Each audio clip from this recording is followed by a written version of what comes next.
The Delectable Mountains. Christian and Hopeful arrived at the Delectable Mountains and found them to be as delightful as their name suggested. For some time they wandered about on the lower slopes, visiting gardens and bathing in rivers, drinking from fountains and eating from vineyards. Then, renewed and refreshed, they climbed to the upper slopes where they met 4 shepherds whose names were Watchful, Sincere, Knowledge, and Experience. Leaning on their stout walking sticks, Christian and Hopeful asked the herdsmen, "To whom do these mountains and flocks belong?" They answered, "The mountains form part of Emmanuel's land. The prince owns them, as well as these sheep, for whom he laid down his life." Then Christian inquired, "Is this the way to the celestial city?" "It is," they replied. Christian's next question was, "Is the way ahead safe or dangerous?" "It's safe for some, but sinners stumble and fall in it," the shepherds answered. "Is there refreshment available for weary travellers?" "The Lord of the Mountain tells us to welcome strangers, so all the good things here are for your use," was the gracious reply.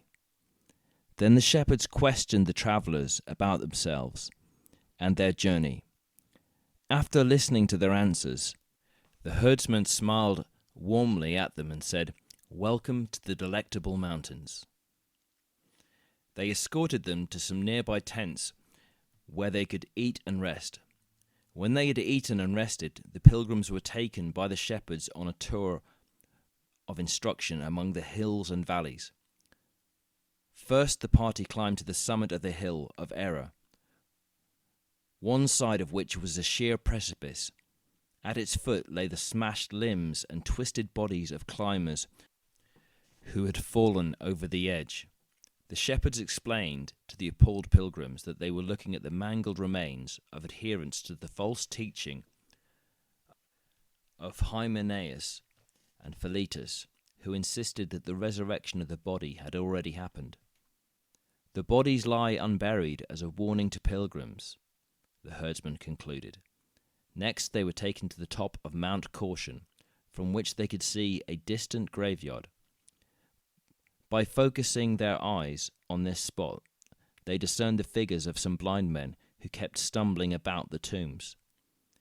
"He that wandereth out of the way shall remain in the congregation of the dead," the shepherds quoted, adding, "The people you are looking at went over this stile into Bypath Meadow, and so were captured by giant Despair, who put out their eyes and deposited them among the graves, where they have remained ever since."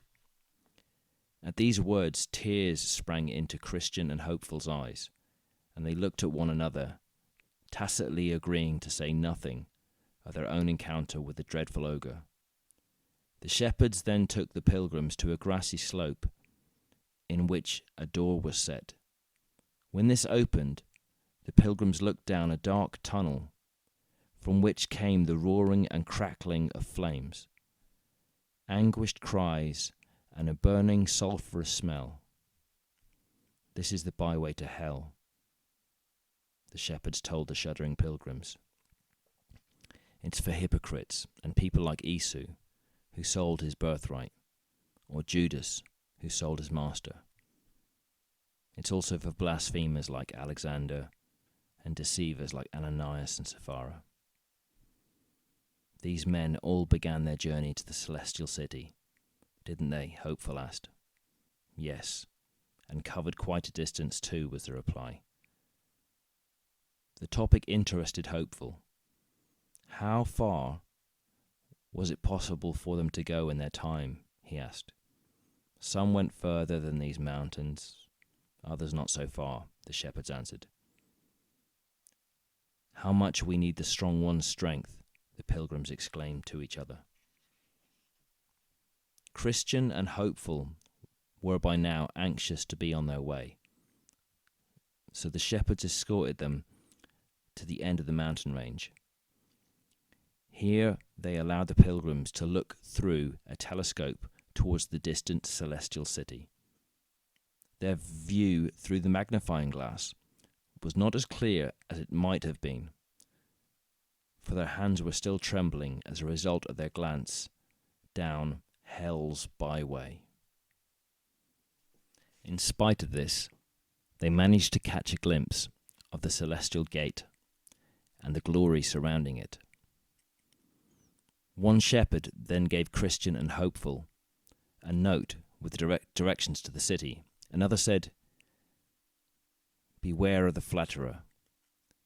A third warned them not to sleep on the enchanted ground, and the fourth wished them Godspeed. Having said goodbye to their